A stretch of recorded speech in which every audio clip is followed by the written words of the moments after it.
तेव्हा 7 तारीख अशी आहे, 7 तारखेला पहिले CM ची बैठक झाली 7 एप्रिलला. 7 तारखेलाच आमचं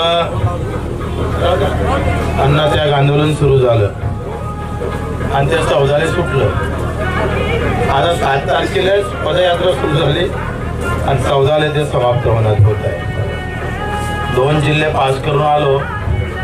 अमरावती जिल्ह्याची सीमा ओलांडली, वाशिममध्ये आलो, वाशिम जिल्ह्याची सीमा ओलांडलो, वसंतराव नाईकांच्या जिल्ह्यात म्हणजे यवतमाळला आलो आहे. सर्व याच्यातल्या आनंदाची गोष्ट एकच आहे, तर सर्व समाजातले जातीपातीतले लोक एकत्र होऊन मी शेतकरी आहे असं लढण्याचा निर्धार काही पर्सेंटेज ना हो, 10-20% कम से कम नाही नेता तर गावातले लोक त्या भूमिकेत थोडे थोडे आले लागले आहेत. याचा आनंद आहे. नेता येणार नाही कारण त्याची दुकानदारी बनवून, पण गावातल्या लोकांनी आले काही प्रॉब्लेम नाही. गावातल्या लोकांना मी शेतकरी शेतमजूर म्हणून जर एकत्र आलो,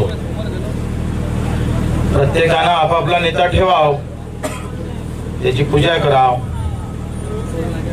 पण नेता जर शेतकऱ्यासाठी काही करत नसन तर नेत्याला सांगाव का बाबा व्होट तुले मारन पण आंदोलनाला मोकळं ठेव मले, नाही का? आम्हाला आंदोलन करायला मोकळं ठेव म्हणजे आम्हाला शेतकऱ्याला कुठंतरी आत्महत्यापासून वाचवता येईल. ही भूमिका आता दिवसेंदिवस घ्यावं लागेल. अहिल्यादेवी होळकरांचं पूजन झालं म्हणून तुम्हाला सांगतो, वनव्यात एक अहिल्यादेवींच्या राज्यामध्ये वनव्यामध्ये एक गाव भेटलं होतं भाऊ, बेचिराग झालं होतं गाव.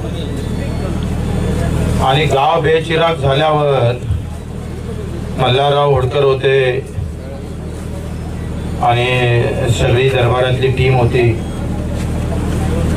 आणि त्यावेळेस नेमका खजिना थोडा कमी होता,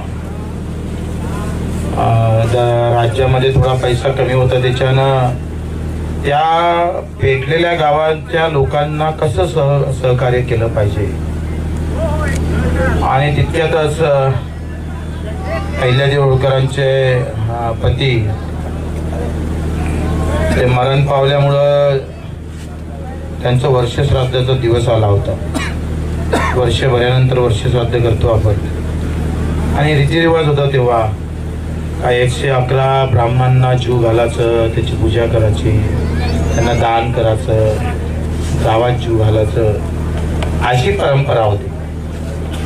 आणि अहिल्यादेवी होळकर खूप समाज सुधारक होते. जगातलं पहिलं महिलांचं जर सेना कोणा तयार केली असेल आणि महिलांच्या हाती रीतिरिवाज तोडून शस्त्र जर कोणी हाती दिले असेल तर त्या देवीचं नाव आहे अहिल्यादेवी होळकर. आणि वर्षश्राद्ध सुरू करायचं, जोमात करायचं, सगळ्यांचं काय असन राज्यातली तिजोरी खाली करून वर्षश्राद्ध करायचं. अहिल्यादेवीनं होळकरांनी विरोध केला. काही ब्राह्मण मंडळी आली. काही ब्राह्मणांनी म्हटलं का नाही, ते तुम्हाला कोप होईल, तुम्ही जर पूजापाठ केला नाही ना आम्हाला जर दक्षिणा दिला नाही तर मोठा राज्यावर कोप होईल आणि अख्खं राज्यच लयात चाललं जाईल. आणि मग काय घरातच 2 वाद तयार होते. सासूस बाकीचे लोक म्हणतात वर्षश्राद्ध करा, पण अहिल्यादेवी म्हणते नाही, वर्षश्राद्धाचे पैसे मी ते आहे तिथं दिल्याशिवाय राहणार नाही. आणि पाहून मोठा संघर्ष होतं. खूप तलवारी काळापासून दिसून सगळ्या घरातल्या घरात थोडं वाद सुरू होतं आणि शेवटी ब्राह्मण मंडळी श्राप घेऊन निघतात. थोडं काही लक्षात नाही आहे, पण तेव्हा अहिल्यादेवी होळकर त्यांना त्या गावातले सगळे लोक वाड्यावर आणतात, म्हणजे घरी आणतात इंदोरला. आणि तिथं त्या सगळ्या ब्राह्मण मंडळी समोर हे लोक बसवतात. त्यांची कोणाला कपडे नाही, कोणाचं काय, उपाशी लोक, पोटात अन्न नाही आहे. आणि मग सगळं समजून सगळं इतिहास समोर मांडतं. आणि हकीकत काय आहे, लोक बरेच राजे फक्त तलवारीनं जिंकतात, विचारानं जिंकता आलं पाहिजे, लक्षात घ्या. विचार सबसे बड़ी चीज होती है. आणि अहिल्या देवी होळकर ते फार सगळं चित्र समोर करतं, काही नाटक रचतं, कसे लोक जगतात आहे तिथं. प्याले पाणी नाही, 8-8 दिवस पाणी भेटत नाही, उपास, पाण्याचा उपास. आणि मग अशा सगळ्या भानगडीमध्ये तेव्हा ते ब्राह्मण मंडळीच्या समोर ते 115-11 ब्राह्मण सोबत असतात, समोर असतात, त्यांना ते चित्र दिसते. आणि पहिली घटना आहे देशातली, त्या ब्राह्मण मंडळीजवळचे असलेले पैसे सुद्धा ब्राह्मण मंडळी अहिल्यादेवीच्या त्या जडीत गावात टाकतं आणि ते गाव उभं करतं. ये इतिहास आहे अहिल्यादेवी होळकर का. म्हणजे ही फार मोठी गोष्ट आहे. म्हणजे मल्हाररावांना कधी दुःख झालं नाही पुत्र गेल्यानंतर. एका पुत्रासारखं मल्हारराव होळकरांनी अहिल्यादेवीला जपलं आहे. सती जात होती अहिल्यादेवी मल्हारराव गेल्यानंतर, पण मल्हाररावांना आपले हे काय माधवराव म्हणजे मालेराव गेल्यानंतर, मालेराव त्यांचा मुलगा होता, तर पती गेल्यानंतर सती जायची पद्धत होती. जशी जिजाऊ गेली नाही सती, तशी मल्हारराव होळकरांनी अहिल्यादेवीला पण सती जाऊ दिलं नाही. त्यावेळेस सती गेल्याशिवाय जमतच नव्हतं. ह्या सगळ्या परंपरा तोडल्या. म्हणजे 9 वर्षाची असणारी अहिल्यादेवी मल्हारराव मंदिर बांधायला येते, मंदिर खोदता खोदता पाणी लागते, तर अहिल्यादेवीने त्याचा मंदिर नाही विहीर खोदा मल्हारराव. कारण या गावाला मंदिराची गरज नाही, पाण्याच्या विहिरीची गरज आहे. कारण इथल्या महिला 10 किलोमीटरहून पाणी आणतात. हा विचार आहे परंपरेला. नाहीतर आपलं तर आहेच. बाप आमच्या इथं राठोड कुटुंब होतं परसोड्याचं, लग्नात कर्ज घेतलं 50,000, 1 लाख झालं, त्यानं आत्महत्या केली बापानं. मग यानं बापाची तेरवी केली, त्याचे 50,000 घेतले. हे 50,000 त्याचे 1 लाख, याचे 50,000 त्याचे 1 लाख, 2 लाख झाले. आणि पोट्याने आत्महत्या केली. आता फक्त बाया शिल्लक आहे. परंपरा है, रीतिरिवाज करना पड़ता है. लोग क्या बोलेंगे. कारण अहिल्यादेवी होळकरांनी हा विचार कधीच केला नाही. त्याने ठणकावून सांगितलं दरबारात उभ्या राहायच्या, आणि महिला का शस्त्र उभे करू शकत नाही. महिला जर तुम्हाला जीव घालू शकतं तर त्या तलवार का उचलू शकत नाही. आणि मग युद्ध झालं. मग महिला जिंकते का माणूस जिंकतं.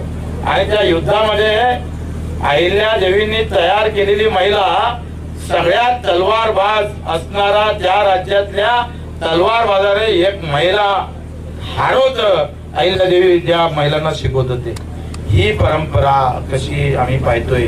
परंपरा अशा जपल्या पाहिजे का ज्याच्यातून राष्ट्र उभारणे होईल. नाही तर आपली परंपरा आहे, आता पोळा आला का पूजा आणि मग दुसऱ्या दिवशी पोकळ्या. हे कुठली परंपरा आहे.